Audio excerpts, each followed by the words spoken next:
우리 앞에 제목을 보고 함께 읽어보도록 하겠습니다. 시작! 순종과 양보의 삶을 산 이삭. 이삭의 아버지는 누구일까요? 오, 정답. 그럼 어머니는 누굴까요? 정답.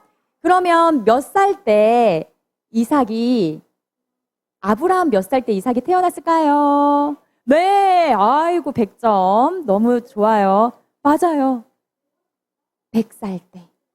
네, 하나님께서 약속해 주신 아들이 짠 태어났죠. 자, 이제 말씀 속으로 들어가 볼게요. 자, 여러분, 이삭은 바로 믿음의 조상 아브라함과 사라 사이에서 태어난 아들이죠. 하나님께서 아브라함의 나이 몇 살 때? 100살 때 약속하신 대로 약속의 아들 이삭을 그 부부에게 주십니다. 태어났어요. 그리고 이삭은요, 얼마나 큰 사랑과 보살핌을 받으며 자랐을까요? 그리고 또 한 가지는 부모님의 믿음을 보면서 한 살 이렇게 자랐을 거예요. 그쵸? 이제 이삭이 어린 꼬맹이가 아니에요. 한 하람이 선생님 정도, 그리고 학자들은 하여튼 20대 청년 혹은 30대 초반 청년이라고 얘기하기도 해요. 여튼 아브라함 아버지보다 힘이 세겠어요? 약하겠어요? 그렇죠. 그 정도 때에 어떤 일이 있었느냐? 하나님께서 이삭의 아버지 아브라함의 믿음을 보시기 위해 한 가지 테스트를 하십니다. 그 테스트 내용은 이런 거였어요. 뭐라고요? 너의 사랑하는 독자 이삭을 바쳐라. 이 바친다는 게요, 어떤 의미였냐면 제단에 올려지는 제물, 하나님께 드려지는 그 제물로 바치라는 뜻이었어요. 근데 아브라함은요, 너무너무 마음이 속이 상하고 슬프고 막 그랬을 거예요. 그런데 다음날 아침 일찍 종 둘을 데리고, 그리고 옆에 누구를 데리고? 이삭을 데리고 갑니다. 어디로 가요? 모리아 산으로 가요. 바로 하나님 말씀에 순종하여 가는 것이죠. 이제 아브라함이 제단을 샀습니다. 너무 힘들어서 진짜 움직이고 막 돌을 쌓고 나뭇가지 위에 올리고 이것도 정말 막 애쓰면서 했을 거예요. 그런데 장정, 아들 이삭을 묶어서 제단 위에 올려야 하는 작업이 남았잖아요. 바쳐야 되니까. 근데 여러분 같으면 어떨 거예요? 아버지 왜 그러세요? 왜 그러세요? 하면서 막 뿌리치거나, 아니 우리 아버지 미치셨나? 막 이렇거나 도망가거나 아버지를 탁 붙잡거나 충분히 그럴 수 있거든요. 나 지금 죽이려고 하는 거잖아요, 아빠가. 그런데 이삭은 가만히 있습니다. 늙은 할아버지가 되신 그 아버지가 묶을 때 가만히 있습니다. 그리고 제단 위에 딱 누워야 되잖아요. 이삭이요, 순순히 따릅니다. 왜 그랬을까요? 왜 그랬을까요? 이 테스트에 통과한 사람은 아브라함뿐 아니라 이삭도 마찬가지였던 거예요. 하나님의 뜻을 알고 순순히 아버지의 뜻을 따라 순종했던 거죠. 그것이 바로 하나님의 뜻이라는 걸 알았기 때문에. 자, 그때 이제 막 칼로 찌르려고 하는 그 순간 어떤 일이 벌어졌어요? 하나님의 사자가 아브라함아 부르죠. 얼마나 급하게 불렀겠어요? 자, 내 아들에게 손대지 마라. 아무 일도 그에게 하지 마라. 그러면서 아들을 아낌없이 바치려 하는 것을 내가 보았으니 이제야 내가 하나님을 경외하는 줄을 내가 알았다. 아브라함이 아주 멋지게 정말 아름답게 하나님 앞에 믿음을 인정받습니다. 그쵸?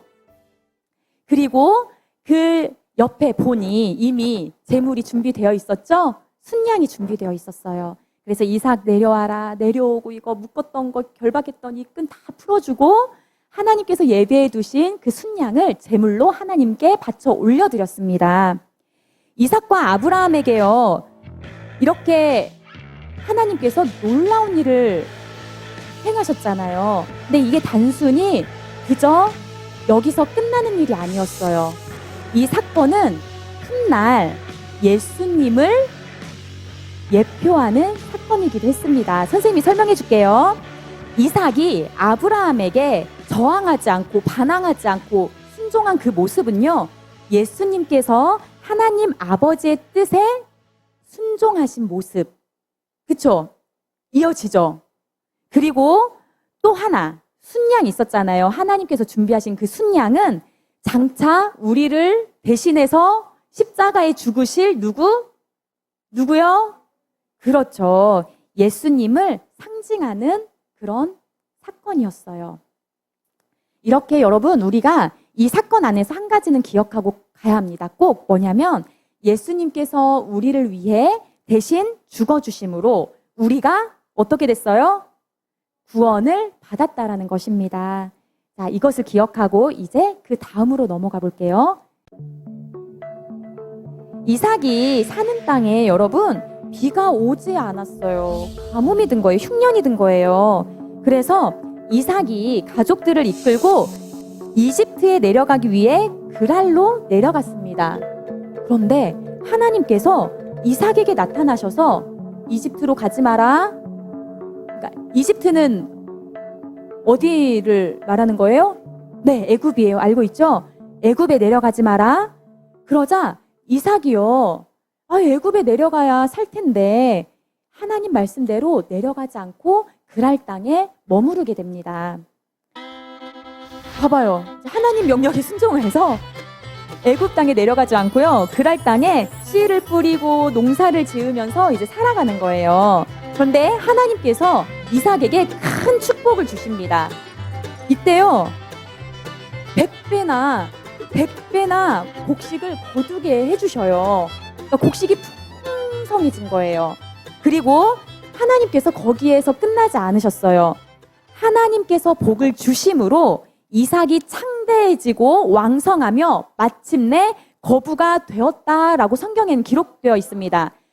네, 아주 큰 부자가 되었다는 거예요. 그러니까 곡식이 풍성하게 열매를 맺은 것뿐만이 아니라 거기 플러스 성경에는 이렇게 또 기록되어 있어요. 양과 소 떼를 이루고 또 종이 심히 많았다라고 기록되어 있어요. 여러분, 하나님 말씀에 순종해서 애굽 땅에 내려가지 않고 그랄 땅에 머무르면서 지냈는데 하나님께서 놀랍도록 이삭에게 이러한 복을 내려주신 거예요. 여기서 이렇게 하여 해피하게 잘 살았더라 끝나지 않고 어떤 일이 있었느냐? 이삭이 부자가 된 이후에요. 그랄 사람들이 이삭을 질투하기 시작했습니다. 여기 화면 보세요. 와, 그리고 그랄 왕 아비멜렉은요, 이삭에게 가가지고요, 그러는 거예요. 너 지금 살고 있는 땅에서 떠나라 이러는 거예요. 너무너무 막 이삭의 가족들, 또 종들, 또 곡식들, 양과 소떼들이 너무너무 막 넘쳐나니까요. 그래가지고 이삭이요, 어떻게 했느냐? 화면 보시겠어요? 어떻게 하는 모습이에요? 네, 다 데리고 그랄 땅을 떠나, 그러니까 그랄 평지, 그런 땅을 떠나, 좋은 땅을 떠나 골짜기로 가게 됩니다. 골짜기는 우리는 잠깐만 생각해도 알 수 있죠. 평지에서 살기가 더 좋을까요? 골짜기에서 사는 게 더 좋을까요? 그렇죠. 골짜기는 험하고 힘들어요. 씨를 뿌려도 씨가 뿌리 내리는 것조차 힘들어요. 그런데 이삭은요, 아비멜렉 왕과 뭐라고? 우리 여기서 잘 살고 있는데 떠나라고?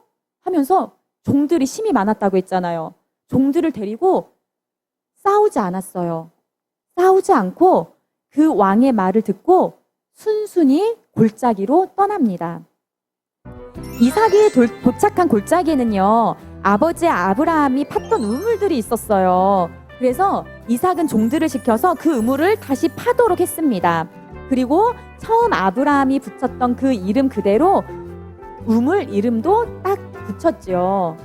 그리고 종들은요, 또 다른 곳에서 우물을 팠어요. 우물 팠을 때 바로바로 물이 나올까요? 물이 터져 나올까요? 그러기는 쉽지 않아요. 그런데 놀랍게도 이삭의 종들이 우물을 팠잖아요. 거기에 물이 나오는 거예요. 물이. 그러니까요, 여러분, 또 어떤 일이 벌어지느냐? 양을 치던 그랄 사람들이요, 이삭의 종들에게 가는 거예요. 그리고 우기기 시작하는 거예요. 이 우물 우릴 거야. 니네 거 아니야. 우리가 여기 먼저 살아서 우리 거야. 막 우기는 거예요. 그러자 이삭이요, 이 모습을 보고요, 어떻게 했느냐, 순순히 그 우물을 그랄 사람들에게 내어줍니다. 다투지 않고요. 이게 이삭의 소유가 맞거든요. 이삭의 종들이 팠으니까. 그런데 나의 소유를 그냥 포기하고 그들에게 양보를 하는 겁니다. 어떻게 했다고요? 양보를 했어요. 자, 그리고 이 우물의 이름을 뭐라고 지었느냐? 따라하세요. 에색이라고 지었습니다. 자, 이제 또 다른 곳에 가서 우물을 팠죠. 우물을 파야 물이 나오고 그 물로 살아갈 거 아니에요. 물은 필수잖아요. 그런데 다른 곳에 이제 이삭의 종들이 우물을 팠는데, 아니 글쎄 거기서도 물이 나오는 거예요. 그런데 그걸 어떻게 알았는지 또 사람들이 와가지고 막 다투는 거예요. 이 우물 우리 거라고, 너네 거 아니라고, 우리 거라고 우기면서 막 다투고 그러는 거예요, 종들이랑. 그래서 이삭이 또 갑니다. 가가지고 어떻게 했을까요? 화면 다 봤죠? 싸우는 모습인가요? 아니에요. 이삭은 두 번째 우물에서도 다투거나 그들을 막 죽이거나, 충분히 우물을 빼앗는 거는 다툼이 일어나서 누군가를 죽이기도 하고 막 그 정도로 큰일이거든요. 그런데 그러지 않았어요. 순순히 내어줍니다. 그리고 이삭은 또 다른 곳으로 갑니다. 여러분, 이거 쉬운 일이었을까요? 쉽지 않죠. 여러분 생각해 보세요. 내가 놀이터에 갔어. 다 갔어. 가장 재밌는 놀이기구가 있는데 거기에 막 5명쯤 앞에 줄을 서 있는 거예요. 그래서 딱 줄을 섰어요. 하빈이, 하늘이가 5번, 6번으로. 근데 어떤 동생이 와가지고 나 먼저 탈 거야, 나 먼저 탈 거야 막 울고불고 막 하는 거예요. 그럴 때 여러분 어떻게 해요? 우리는 보통 아니야, 빨리 뒤에 가서 줄 서. 막 그러다가 얘가 계속 막 그러면은 때로는 다투기도 할 수 있고, 그쵸? 그런데 그냥 그래, 너 먼저 타. 나 다음에 타면 되지. 먼저 타, 동생아. 이렇게 했다라는 거예요. 근데 심지어 놀이기구가 아니라 생명이 달려있는, 꼭 살아가는데 꼭 필수적으로 필요한 우물을요. 이거 정말 놀라운 겁니다. 자, 새로 이사한 곳에서도 이삭의 종들은 우물을 팠습니다. 우물이 없으면 살 수 없으니까요. 그곳에서도요, 여러분, 놀랍죠? 우물에 어려움 없이 물이 솟아나는 거죠. 세 번째 팠던 이곳에서는 다행히도 다툼이 일어나지 않았습니다. 아무도 이 종들에게, 이삭에게 와서 시비를 걸지 않았다라는 거예요. 우기지 않았다라는 거예요. 그래서 세 번째 우물 이름을 르호봇이라고 세웠다고 합니다. 자, 여러분 성경책 펼치고 있지요? 자, 22절입니다. 26장 22절. 자, 20절에 보면 첫 번째 우물 빼앗겼죠. 그 우물 이름은 에색. 21절을 보면 두 번째 빼앗겼던 그 우물 이름은 신나라고 했고요. 이제 세 번째 우물을 팠을 때는 다툼이 없었죠. 뭐라고 이름을 지었는지 우리 함께 읽어봅시다. 시작. 이삭이 거기서 옮겨 다른 우물을 팠더니 그들이 다투지 아니하였으므로 그 이름을 르호봇이라 하여 이르되, 이제는 여호와께서 우리를 위하여 넓게 하셨으니 이 땅에서 우리가 번성하리로다 하였더라. 여러분, 정말 이삭의 아름다운 양보의 모습을 지금 우리 친구들은 보고 계신 겁니다. 네, 자, 이삭이 이제 여기부터 어디로 가느냐? 브엘세바로 이동을 합니다. 네, 브엘세바로 이동을 하는데 그날 밤에 하나님께서 이삭에게 나타나셔서 말씀하시는 거예요. 우리 같이 읽어봅시다. 시작. 나는 내 아버지 아브라함의 하나님이니 두려워하지 말라. 내 종 아브라함을 위하여 내가 너와 함께 있어 내게 복을 주어 내 자손이 번성하게 하리라 하신지라. 아멘. 하나님께서 이삭에게 막 힘겹게 또 이동하고 빼앗기고 또 이동하고 이렇게 힘겹게 걸음걸음을 걸어가는 이삭에게 나타나셔서 함께 하시겠다. 내가 너와 늘 함께 하겠다. 그리고 내가 너에게 복을 주겠다. 약속하시는 거예요. 하나님께서 누구에게요? 이삭에게요. 이삭은요, 그곳에서 이제 제단을 쌓습니다. 하나님께 예배를 드렸다는 거예요. 그리고 그곳에서도 이삭의 종들은요, 또 우물을 파고 또 물을 얻는데 성공하고 하나님께서 가는 곳곳마다 이삭과 함께 하셨다라는 거예요.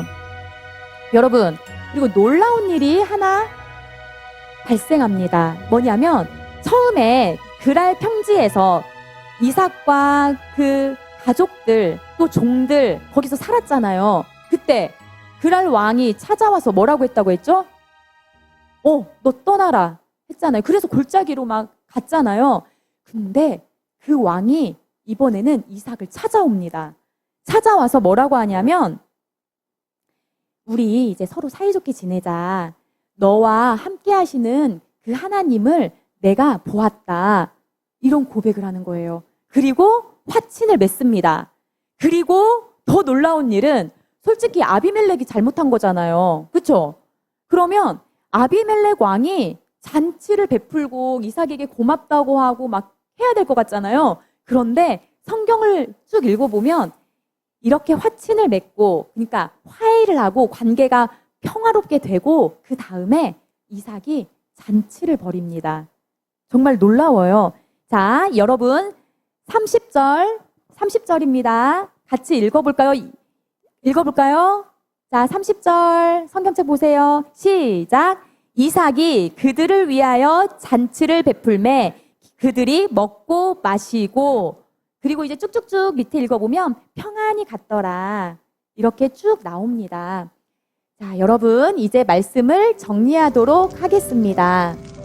여러분, 이삭이 태어나서 또 모리아산에 가가지고 하나님께 제물로 또 바쳐져야 했을 때 그 모습, 순종했던 모습 전혀 저항하거나 반항하지 않았죠? 자, 그리고 그 이후에 장성하여서 자녀들을 낳고 어디로 갔죠? 처음에 가뭄이 심해서 어디로 내려가려고 했죠? 어느 나라고? 정답. 박수. 애굽 땅으로 가려고 했는데 하나님께서 가라고 하셨어요? 가지 말라고 하셨어요? 가지 말라고 하셨어요. 그래서 어느 땅에 머무르게 되죠? 그렇죠. 그랄. 그랄이죠. 너무 앞서갔어요. 그랄. 그런데 거기서 막 번성하니까 왕이 와가지고 너네 여기서 살지 마. 다른 데로 가. 그래서 그때 싸웠나요? 이삭이 마음만 먹었으면 싸워서 이길 수도 있었어요. 왜냐? 종들이 힘이 많았거든요. 그런데 다투지 않고 순순히 옮깁니다. 자, 그 다음 우물 이야기 나옵니다. 우물을 팠더니 물이 나왔어요. 그날 사람들이 와서 막 이거 우리 거라고 막 우기고 다퉜어요. 그때 이삭 어떻게 했죠? 양보했어요. 그 다음에 두 번째에서도 또 양보했어요. 자, 세 번째는 더 이상 그들이 막 시비 걸지 않았죠. 다툼이 없었죠. 자, 여러분 이 이삭의 삶을 통해서 우리가 두 가지를 배웠으면 좋겠습니다. 첫 번째는 뭘까요? 오늘 제목에 나와 있는 이삭의 모습 속에 삶 속에 보여진 특징. 첫 번째, 그렇죠. 순종. 이삭은 순종했습니다. 우리도 여러분 하나님께서 가르쳐 주신 말씀 앞에 이삭처럼 반항하거나 저항하거나 내 뜻대로 살아가려고 막 하거나 하지 말고 어떻게 해야 됩니까? 순종 하는 겁니다. 자, 두 번째는 어떤 특징이 있었죠? 정답, 박수. 네, 맞아요, 하늘이. 두 번째 모습은 바로 양보하는 모습이었어요. 자, 여러분 생각해 봅시다. 내가 무언가를 양보한다는 것은 이거를 내가 누릴 수 있는 권리를 포기한다는 거예요. 또 다른 의미로는 상대방에게 내가 져준다라는 의미도 있어요. 상대방이 얻게 하고 상대방이 이기게 해주는 거죠. 그럼 우리 생각할 수 있어요, 여러분? 아니, 순종까지는 내가 납득이 되는데 선생님, 양보하는 거 그거 바보 같은 거 아니에요? 부당하면 맞서 싸워서 내 거는 내가 챙겨야죠. 그렇죠, 여러분. 우리가 진리에 있어서는 한 발짝도 뒤로 물러서서는 안 됩니다. 그러나 잘 생각해 보세요. 우리의 모든 삶은 누가 책임지고 계시죠? 그렇죠, 하나님이시죠. 내가 다투지 않고 화평을 이루기 위하여 양보한다면 하나님께서 기뻐하실까요? 아니면 속상해하실까요? 기뻐하세요.